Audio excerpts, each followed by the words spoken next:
Hi everyone, Linda here. Welcome to my channel. This is part two of the burning question, is it a brilliant idea? And if you haven't watched part one, it's pretty short. You might want to watch that first just to get an idea of what I'm talking about, but I'll give a short synopsis at the beginning. So last week, I had this epiphany, which seems to be the order of the day lately. Lots of epiphanies are going on. And it was that when I'm stuck, which I was at that point, to ask myself a question instead of saying do this, write an outline or draft this chapter or write this scene. It was to ask a question instead. And I found it to be extremely helpful. So I will say yes, the burning question was a brilliant idea, not to spoiler alert, but it really did help.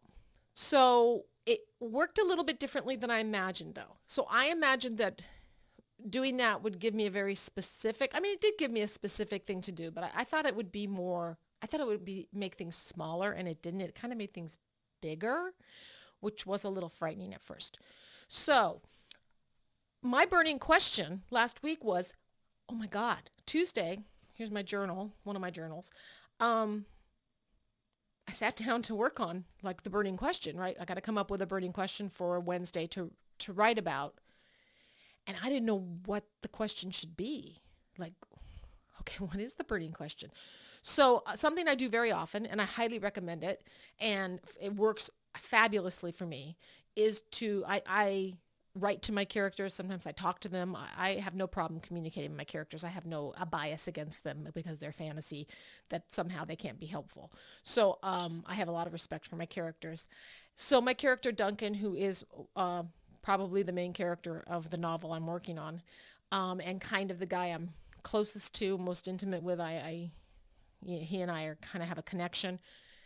I asked him. I said, "Hey Duncan," in my journal, I wrote, "Hey Duncan, I don't know what to do because I don't know what the burning question is. What's the burning question?" And so I asked Duncan, "What is it that I?" So I guess this was my burning question. What is it that I don't know that I don't know?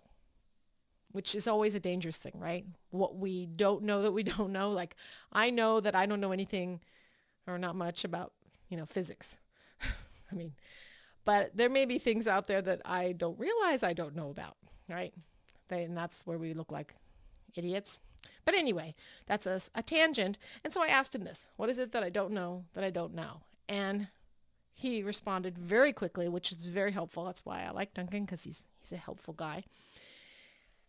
And his response was that I needed to look at the next book. So I'm working on this epic fantasy novel. And at one point, I had gone, like it was a NaNoWriMo one year, and I said, and I've been working on this epic fantasy novel for more years than I'm going to admit yet. I may trust you all later to admit, but right now, I'm not going to admit how many years it has been. But one year I wanted to do nano and legitimately do nano, not be a rebel and work on something old. So I started writing the next book, which is probably not a good idea, but I did it. So what he was telling me was, you need to go to the next book and you need to, first of all, I had to read it because I don't remember what happens because it's been so long since I wrote that. But you need to see what's in the next book, and then you need to write to the end of that. Because once you get to the end, then you'll see the arc of the whole epic story, and then you'll understand where things need to go. Because without that, I'm working in the dark right now. I'm just like trying to rearrange things and try to figure out, which characters should be point of view characters. Do I need to add new character? It's kind of a big jumble. I've gone down many different rabbit holes and paths with different characters and tried to figure out whose story it is. And I've been down so many lanes. And this was even before I kind of knew the overarching, fantasy story. It was just kind of a romance at that point. So, yeah. So he's telling me work on the next book. Like, I need to finish one book, right? That was my first reaction was, I just want to finish a book. And you're telling me to write the sequel first and then come back and finish this one. It's like, oh. And then I'm like, oh no, it's not one big giant book. Please don't tell me it's one big giant book.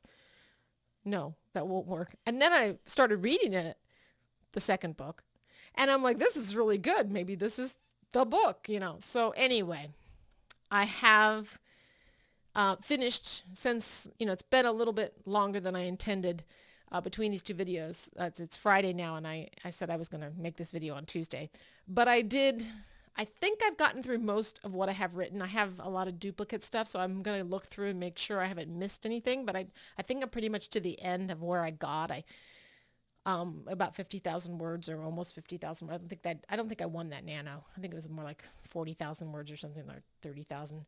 But anyway, I think I got through all of that. So I know kind of where that story is, and now now I know my next task is to start drafting that story and find out what happens, at the end. So I can come back and figure out what's going on with the book before. So I think that this was a successful thing because I have been working really hard. In fact, I think one of the outcomes from asking this question was I had a major epiphany about my writing process on last Saturday. And I woke up to this epiphany, and it was one of the loudest epiphanies I've ever had in my life. And I get very strong, you need to do this or do that, or, I have a very strong intuition. But this was like someone shouting at me while I'm waking up, which was a little intense. But the first thing was, you need to be spending most of your time writing, because I, at the beginning of this year, kind of set new goals for myself. And it was kind of like, I'm going to spend time being creative. I'm not going to necessarily write. Maybe I want to draw or paint or make a collage. I don't need to be a writer. I could just be a creative. Well, that didn't really happen. I just kind of didn't do anything, which is sad. But this was just like, no, you need to forget organizing the house. You need to spend most of your time sitting on your butt and working on your writing. That is your deal for this lifetime. Now just do it. So that was my big, huge epiphany. And another part of this epiphany was you need to be spending a work week writing, now I have this thing where, you read some of these writing books and they say, if you're not writing every day, you're not a writer, those kind of things. Writers write and they write 7 days a week. And if you don't dip into your thing every single day. So I've always been one of those people who's very, very into rules. And so I'm 7 days a week. If I don't do 7 days a week, I failed and I'm not disciplined. This was a very strong, no, you're doing 5 days a week. You're doing 3-hour stints each day. And you are not to schedule any writing on the weekends. The weekends are for other stuff, and not to schedule anything on weekends. Weekends are just for fun. There's no work on the weekends. And I was like, it's just like someone took a big load off my back. I was like, oh my gosh. I get the weekends off. When you work at home, I tend to just do stuff all the time. And so I don't really see a big difference between Monday through Friday and Saturday and Sunday. To me, they're all just days.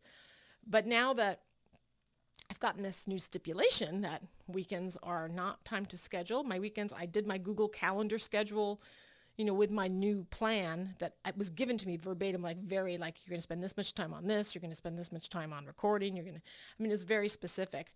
I actually went into Google Calendar and hid the weekends, because you can do that, so I could just see the 5 days a week and didn't schedule anything on the weekends. Nothing. Those are empty. So, and then I scheduled out the whole day so I could try to, get myself into a routine of the things that I need to do. Because it turns out that my mornings are very busy with other people, involve other people. So unfortunately, not my best time of day, but 2 to 5 is now my writing time.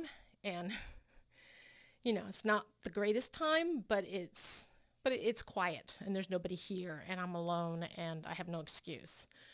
The dog has walked at that point, hopefully, and all the people have left and I have the house to myself and it's quiet. So 2 to 5 is the time that I'm using. It's really helped. This week, I think I've done close to 10 hours this week, or maybe a little more. I can't remember the exact number, but it's way more than I did last week. So big improvement. So this question idea actually led me down a path that kind of transformed everything, which I'm not going to cry on this video, I swear, but that gets me emotional because it feels so amazing. It really feels amazing. I'm not crying, I swear. But anyway, so I just want to share that with you because I think the stuck writer is a bad place to be. It's not a fun place to be. Nobody wants to be stuck or feel stuck. And if there's any kind of tool that can just, kind of get under there and pop you out like a, and get you out of that stuck place and at least get you moving forward. It doesn't even matter if you're moving in the right direction, just moving, instead of this, I don't know what to do feeling. I think anything that can do that is a worthy technique. The burning question is a brilliant idea. It does help. It helped me. I hope it helps you. And I hope you enjoyed this and you got something out of it. And if you did, I would love for you to subscribe. It would make me so happy. And I will see you guys probably next week. It's Friday afternoon. It's getting a little dark out there. I don't even know if you can still see me. So I think I will be doing my next video on Monday. Have a great weekend. And I hope you have a great writing experience.